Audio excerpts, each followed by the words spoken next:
I'm very interested by the sense of community. In Western Europe, we are very interested by the sense of minority.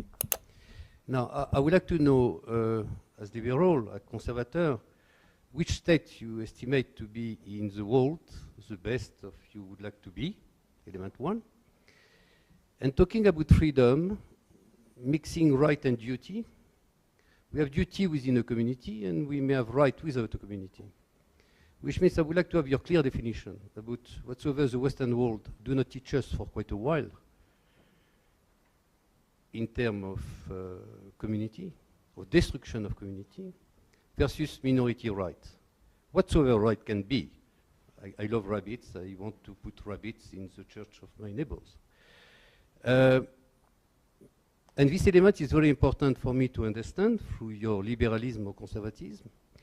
And in this extent, I think we are blessed in South Africa because we are far more primitive in our existence, in our perception, and in our duty to be, which begin our right. Thank you very much. Maybe I'll start this time. I think that's a good question in terms of.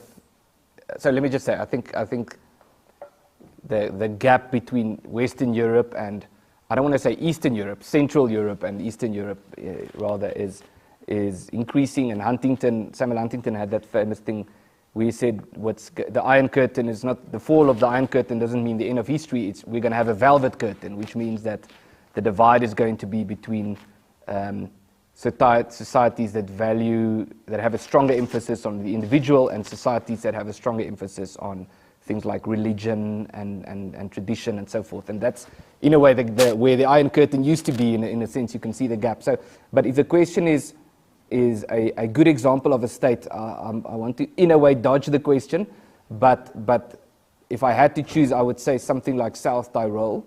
And the reason why I choose that is not only because it's a beautiful place, but because I think it speaks a bit, to an extent at least, to the South African reality, where South Tyrol is a province. It's actually Alto Adige is the official name. It's a province in Italy, but it's a province in which that's primarily inhabited by German-speaking or Tyroleans who speak German, and they had some form of a freedom struggle, you could say, and there was friction in the past, and they were on the wrong side of Mussolini and Hitler, and they have a very interesting history, but it boiled down to the situation they have now, where they are an autonomous province. So even though they are part of Italy, they have, I've heard different numbers, I've heard 70%, and the more recent number was 90% of their tax money, they can decide for themselves how it ought to be spent. So even though they are part of something bigger, they have a very strong degree of autonomy. And I think that's a good example. And again, that links to demographics. If the German-speaking or the Tyroleans were dispersed all over Italy, they wouldn't have had South Tyrol. So that links to the point of demographics, but I think it's an interesting example of thinking about autonomy and in a way breaking this statism thing where you are at the mercy of the state, especially when you are a minority community. Yeah, I mean, that's for someone like me, it's a difficult question to answer. The best one around the world, I mean, in theory, I might say the United States. I think its written constitution is okay. It's not as great as it could be, but obviously there is a far deeper liberal tradition of understanding what the limits of the government in theory are. But I mean, in general, the West is a basket case as far as I'm concerned now, the United States included, Western Europe included. So in practice, I must just say South Africa.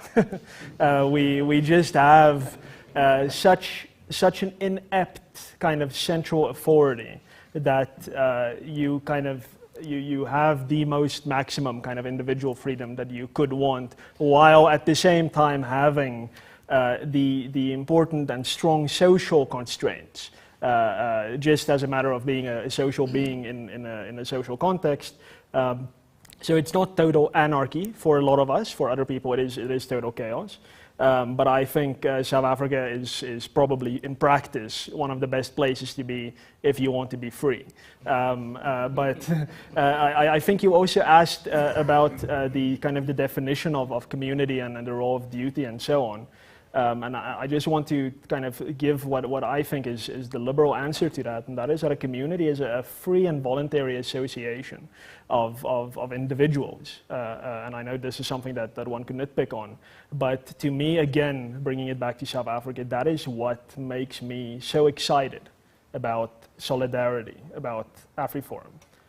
These are huge concentrations of potential power, but at no point since I've become a member of AfriForum have I had someone peering through my window and they're like, I'm with AfriForum, I'm just here to make sure you're behaving yourself.